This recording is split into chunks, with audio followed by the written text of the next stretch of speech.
D'où une méditation finale de ce travail, une méditation où Heidegger va se risquer à dire presque ce qu'est, non pas l'éragnisme, mais le domaine de l'éragnisme. Donc il y a des formules là où il fait une concession, il va essayer d'expliquer, d'introduire quelque chose de tellement difficile et tellement inconnu qu'il éprouve le besoin de donner quelques jalons.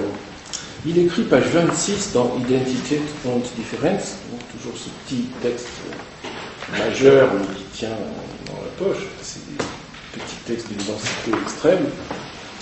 Il écrit « L'éragnisme est le domaine en soi mouvementé de pulsations à travers lequel homme et être touchent l'un à l'autre en y atteignant leur être, Wesen, y gagnant ce qui fait leur être, das Inwesende, ce qui fait leur être, alitere, ce qui fait leur demeure, leur séjour, donc y gagnant ce qui fait leur être, et où ils perdent, on gagne mais on perd aussi, et où ils perdent les déterminations que la métaphysique leur avait prêtées.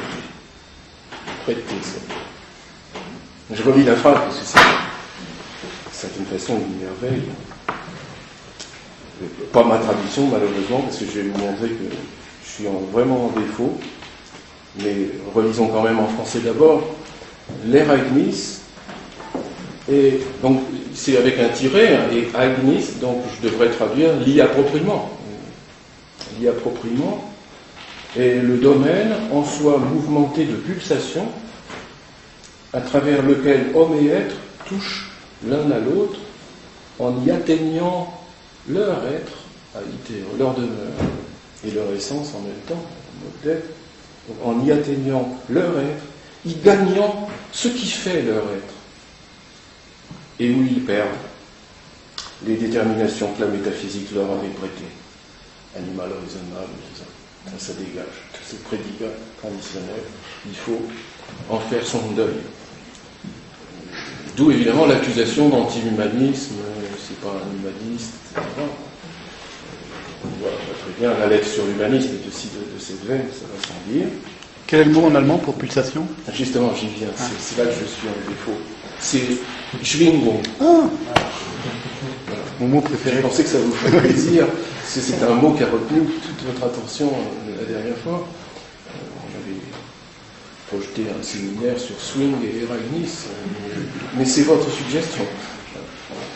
Donc, Schwingung, donc c'est un mot très difficile à traduire, parce que ça peut signifier aussi bien la tension d'un ressort, la tension de l'arc d'Héraclite,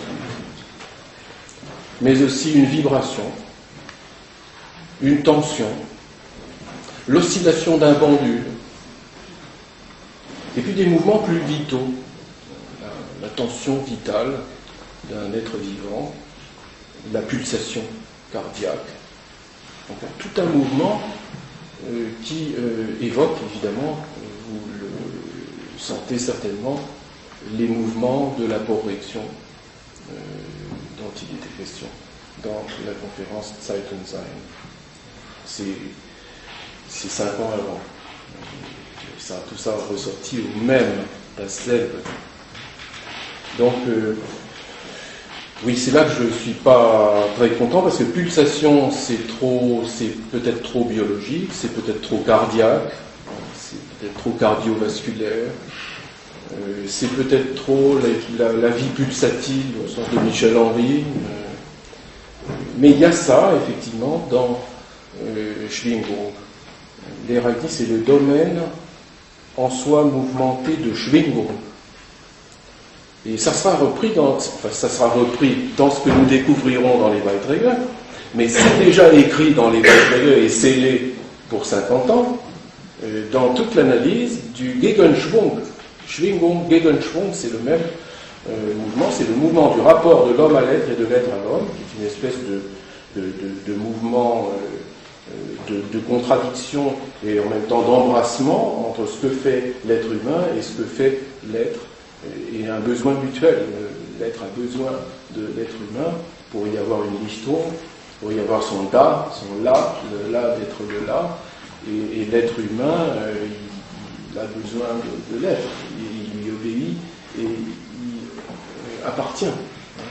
Donc il y a tout ce mouvement d'entre-appartenance mutuelle qui ici, vous voyez, quitte le domaine de l'entre-appartenance, Zusammengehören, pour entrer dans des mots plus étranges, ou dont l'usage en tout cas est neuf en philosophie, Schwingung, Schwingen, Gegenschwung, l'idée d'une agitation intrinsèque de l'eragnisme qui a un rapport avec des mouvements vitaux.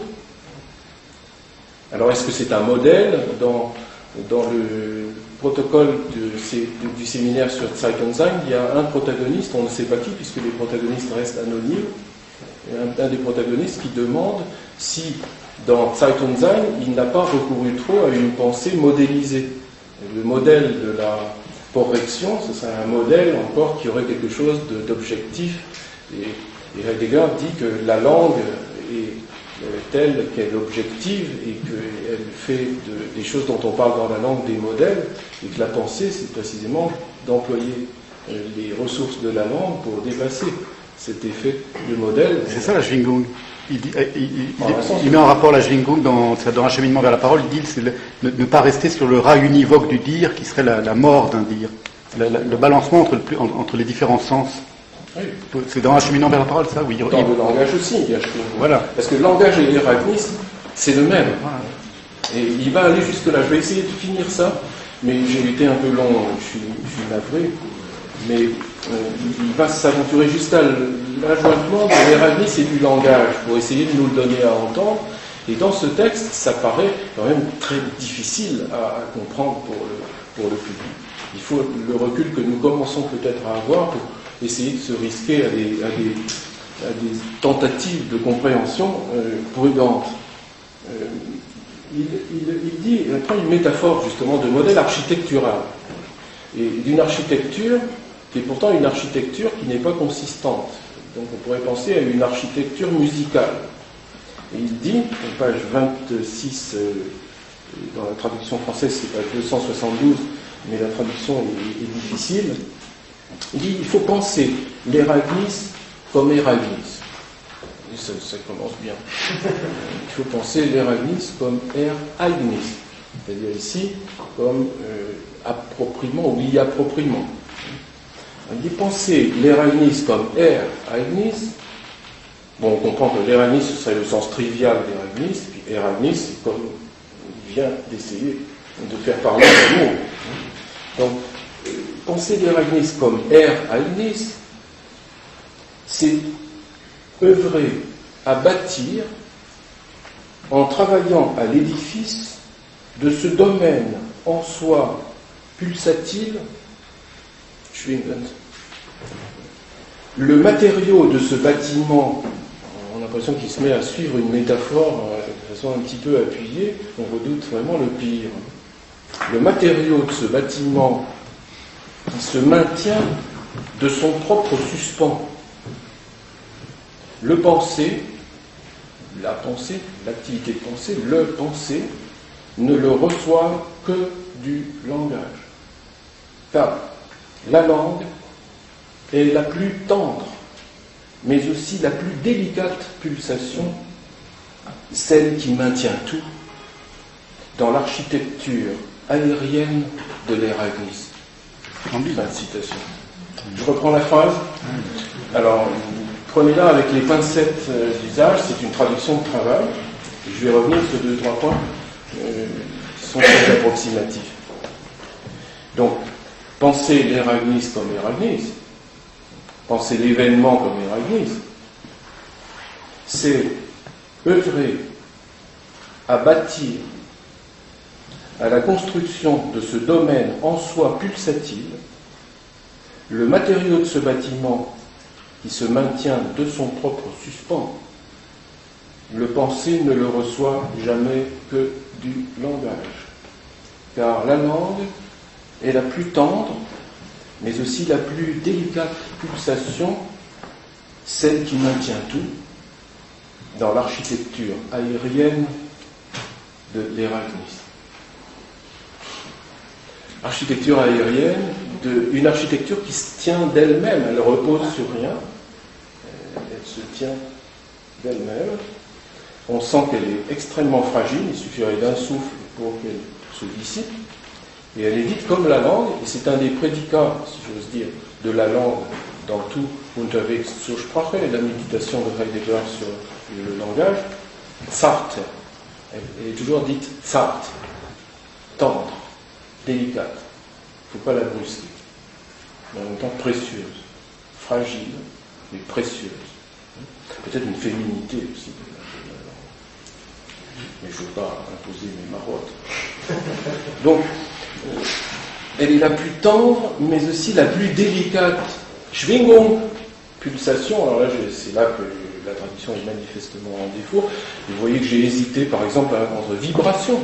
Oscillation, je crois que c'est dans Acheminement vers la parole, je crois qu'il c'est traduit par oscillation poétique du dire. Oui. Mais alors là, il vise sans doute l'oscillation entre des modes du langage différents. Le passage au poétique, comment la langue passe-t-elle au poétique, donc oscillation. Mais là, au fond, il aurait peut-être été plus heureux de dire vibration. Ou scansion. Ou tension. Ou scansion. Scansion, c'est peut-être un petit peu trop rythmique. Schwingung, c'est plutôt l'idée de tension extrême, tension à tout rompre. Schwingen, schwingend, Schwingung, Schwung. Un Schwung, ça veut dire l'élan, l'impetus,